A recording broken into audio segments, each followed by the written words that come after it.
So we're with Sam Green, who has just inaugurated his film Utopia in 4 movements here at the San Francisco International Film Festival. And congratulations, Sam, because this is actually a work in progress that you've been dealing with for a long time. Yeah, I've been doing it for a while and making it, and we finished it a couple months ago, so I'm saying it's done. Even though I said inside we still make changes, it's like it's done.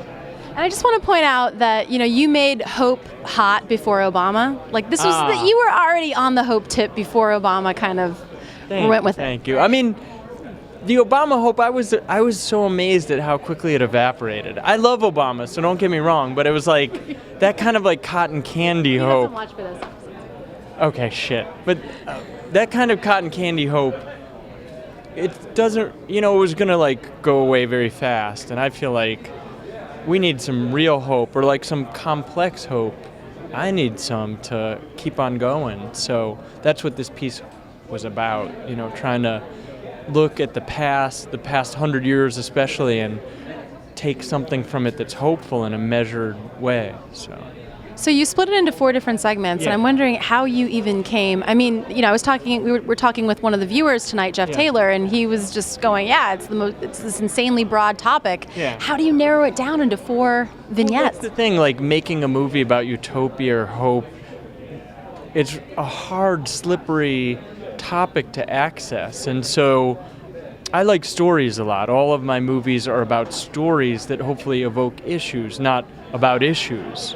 So these were all stories that really resonated with me, because for me they were all about utopia in different ways, some more directly than others. So I felt like this was a kind of poetic way to access these ideas without interviewing experts, or and hopefully people, I don't have any answers for this, I hope people will just it will linger with them, and maybe they'll think about stuff, or I don't know what to say to people about being hopeful in utopia, but there's certain things to communicate, in a non-didactic way.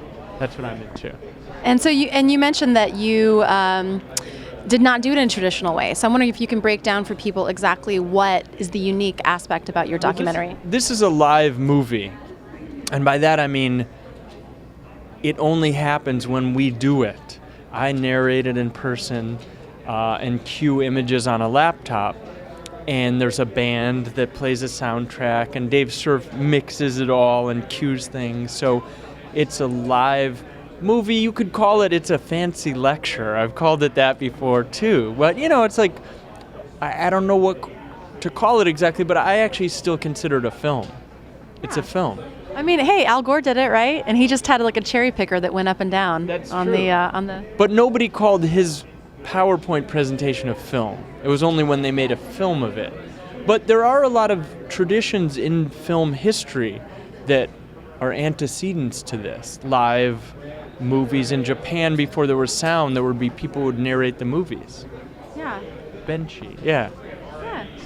That's actually a really good example. One of the things that we also sort of heard from people coming out is that they had never really thought about hope sort of an idealized situation outside of politics. And that it seems very political, but I think maybe it could even extend beyond that, beyond politics, maybe even.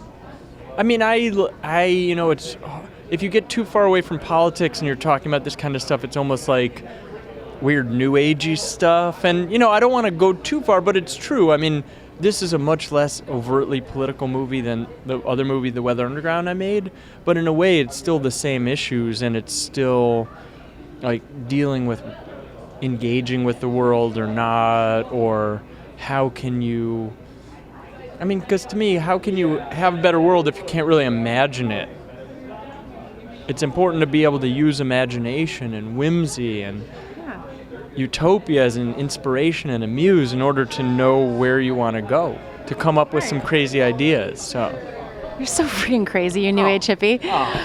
Last question, I'm just wondering, what was the overall feeling that you wanted people to take away from it? Because there are, utopia is a very sort of positive thing, and yet there were some parts that, Yeah. like the super mall, very depressing, very sad. That to me also is funny though. That's like there's something funny about it. I definitely do not want to make a movie that bums people out. Like if people leave depressed and hopeless, that's a total failure, I think. I mean, in a way I'm making movies that I want to see. I like movies that are real, like I want to really reckon with shit, and try to understand who we are today, why we have this sense of who people should be, and something that sort of like honestly looks at that and at the same time tries to take some hope from who we are and where we're at. I'm into that. So it's like a measured hope. It's a measured hope. So Practical, pragmatic. kind of, but more than that. There's something lovely about, things that are not pragmatic. But, it's like a sober hope. A sober, not necessarily sober Like as he in that says way, with the yeah. beer in his hand. Sober hope. And so where can people see this next? I mean, Well, if they go to our website, utopiain4movements.com, they can see when screenings are happening. And it'll be back in the Bay Area for the Jewish Film Festival in July. Okay, random. And who's There's the a lot of band? Jews in there. In that movie. The Quavers. They're a Brooklyn-based band, and they're very terrific. So, All right. Well, if you want to see the Quavers, if you want to see more of Sam Green's utopian ideas and experiments in how we can connect people to those ideas, then you should go onto the website. cool. Yeah, Sam Green, you're amazing. And I hope next time that you actually say Smash the State when you actually win an Academy Award for this. 'Cause it's gonna happen. I already put in my suggestion slip. Yeah, that's true.